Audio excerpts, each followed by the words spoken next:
What's up, guys? Welcome back to another video on my channel. Today we're going to be doing some React content to the most recent article that was posted on Wowhead, written by Rockman. He had an interview with Brian Birmingham, who is the lead engineer, the lead dev on Wrath Classic. He asked some really great questions, and there's kind of like a lot to go through, but I'm just going to focus on the things that really matter to me and what I'm interested in, and basically like things PvE content related, which is probably why you're subbed to my channel right now anyway. So first off, real quick, he talked about the removal of Dungeon Finder in Wrath Classic. And like we talked about before on my channel, I had a bit of a rant about why removing it was kind of a stupid decision. But in that silly React video, I also said twice that at the end of the day, it doesn't matter. And that still is true. Like, if we don't have Dungeon Finder, it's not a big deal. It genuinely is not a big deal. If anything, it just hurts the little guy more than it does the sweaties. So it's not a big deal. They're talking about just improving the UI, making it just a little more accessible for people, but not doing the RDF that we're used to on a private server scene, or the more modern RDF version. So I wouldn't expect to have RDF at this point. Considering what they've just said in this interview, it's likely just going to be no RDF at all. So that's pretty much it. Moving on with that. Changing raid lockouts in Wrath Classic. So this was interesting. So the question was, the team talked about possibly changing the raid lockout to reduce the amount of times players feel obligated to run the same raid instance in a given week. The issue with this is the available loot across the different raid difficulty / sizes is vastly different. How will the team address this? So, just for clarity, the only time this is ever a thing in Wrath is in Tier 9 and TOGC. So when we had this comment come out from one of our devs on the Wrath Classic team, saying that like, oh, we're thinking about fixing raid lockout IDs. Like, dude, that's not a thing. That like isn't a thing. There is no normal and heroic version of every single boss. It's only in TOGC where that happens. And in TOGC, there's a normal 10-man, a heroic 10-man. There's a normal 25 and a heroic 25. All four of those are separate IDs, and it's okay. It's okay. It's kind of important to leave it how it is. Reason being, if you look, they're talking about changing it. So they talk about how this was caused both by having access for difficulties each week, given the fact 10-man normal, TSC, blah, blah, blah, blah, blah. They're basically just talking about they want to potentially make it so that normal and heroic TOC or TOGC share IDs, similar to how ICC works. In ICC, you can literally change like normal or heroic per boss. That's what it seems like they're wanting to do with TOGC. That would be fine for 10-man. Sure, that would be fine for 10-man.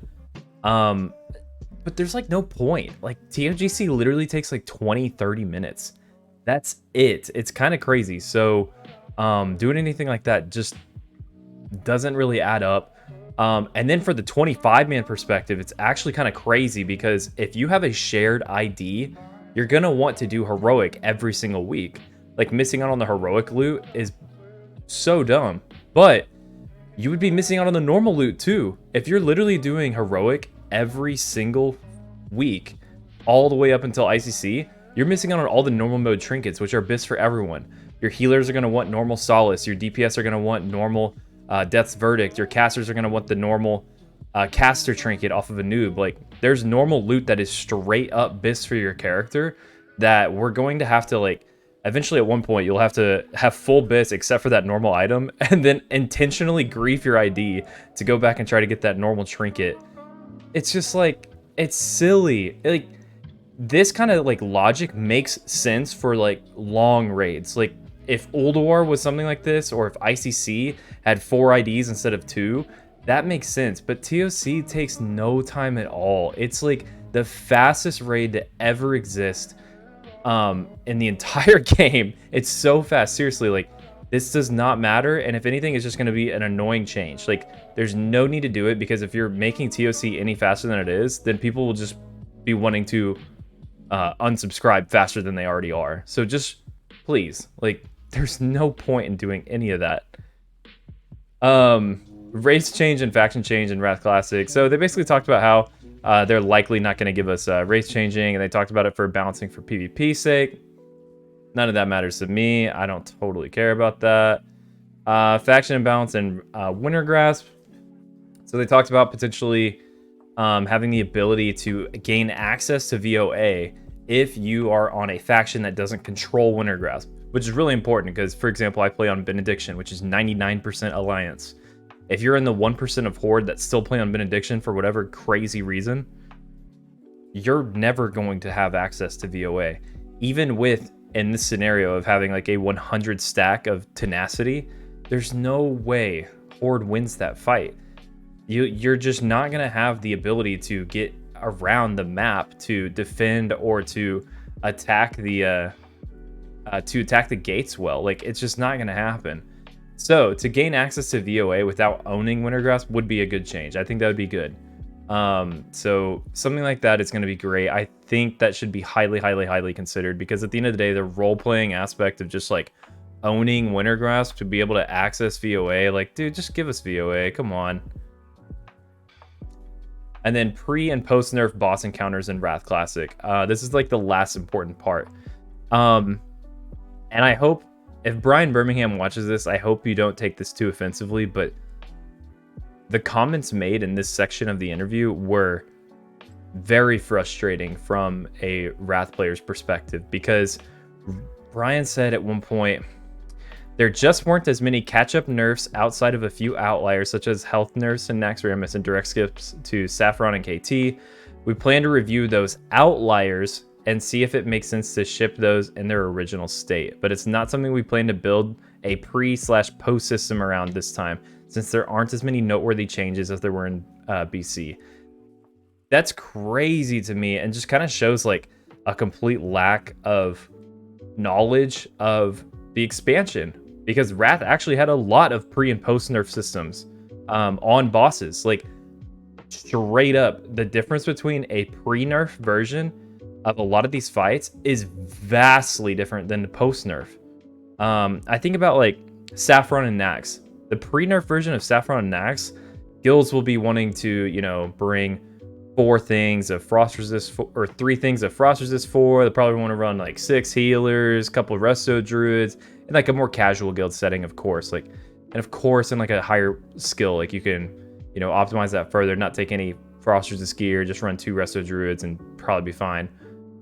The post nerf version of Saffron is so damn easy that you could probably 0 heal it.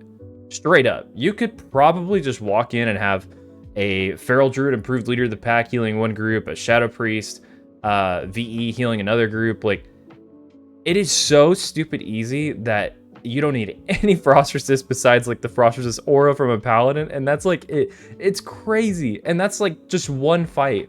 That's straight up just one fight. There's a lot of these pre and post nerf fights that like matter, and if you're gonna give us a straight up post nerf version of Ulduar, for example, it's going to be really frustrating. And the only point that Brian Birmingham is making here is that it would be more approachable from a casual perspective and a speedrunner. He even mentioned a speedrunner at one point, that this would be good for... Yeah, we also want to make sure that the raids aren't so difficult that they turn away speedrunners? What? Dude, speedrunners only exist because the raids are so easy. Come on, man. Like, give us pre-nerf Ulduar. We want it to be difficult. We intentionally grief ourselves to make it harder, which is why we made speedrunning exist, because it was too damn easy. Come on, man. Oh, genuinely, like, I think that this will be sorted and be made right. At least that's my copium speaking. So I think that they will get this sorted. Hopefully. Oh, stopping bots in Wrath. So yeah, so Death Knights being able to be created at level 55 and just be bots, like, sounds like a terrible idea, and it looks like they're doing something to make sure that that's not the case. Question about Algalon. So originally, if you had the key to access Algalon in 10 or 25 man because you were in a guild that was able to clear all the hard modes. What you could do is you could either join an alt run or join just a random pug or whatever. You could zone in, get summoned to in front of Algalon, open the gate, and then leave before you're saved to their ID, which is kind of nice. It's really convenient for people who just like need someone to have the key and just like go kill Algalon real quick. And it's also kind of like a weird way to like sell Algalon keys. If you have a key, you can literally just like straight up in global chat be saying like, hey, want to sell Algalon key, like a couple hundred gold, and like people will summon you in, you'll open up the key for Algalon and you'll leave. Like no sweat off anyone's back. It looks like they're thinking that this is a bug. It's not really a bug, but they plan to fix it, so we're probably not going to have that. Just something to note.